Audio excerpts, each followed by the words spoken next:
ব্যক্তি বা একটি গোষ্ঠীর ইচ্ছা মতো আমরা যা খুশি তাই করি, তাহলে বিগত অগাস্টের আগে যে সরকারটি ছিল তারা কি দোষ করেছিল?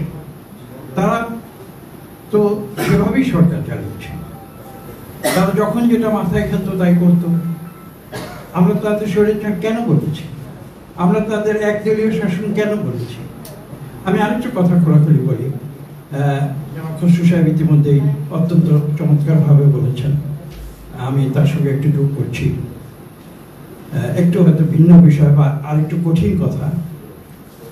আজকে আমরা যখন সংস্কার নিয়ে আলোচনা করছি, আমরা শুনতে পাই যে বিএনপি এই এই এই এই বিষয়ে দ্বিমত করছে। এখন দ্বিমতটা কি বিএনপি করছে না বিএনপির সঙ্গে অন্যরা দ্বিমত করছে? এই প্রশ্নটাও তো তোলা যায়। আমরা তো একটা রাজনৈতিক দল, একেবারে ছোট নয় বাংলাদেশ, এবং বেশ একটা বিরাট সংখ্যক মানুষ এই দলের সদস্য। তো আমাদের একটি চিন্তাধারা আছে। আমরা যখন সংস্কারের কথা বিগত সরকারের সময় কেউ বলতে সাহস করেনি, আমরা ৩১ দফার সংস্কারের প্রস্তাব আমরা এনেছিলাম, এবং সেটার উপরে তো আমরা প্রায় ২ বছর কাজ করে 2022 ডিসেম্বরে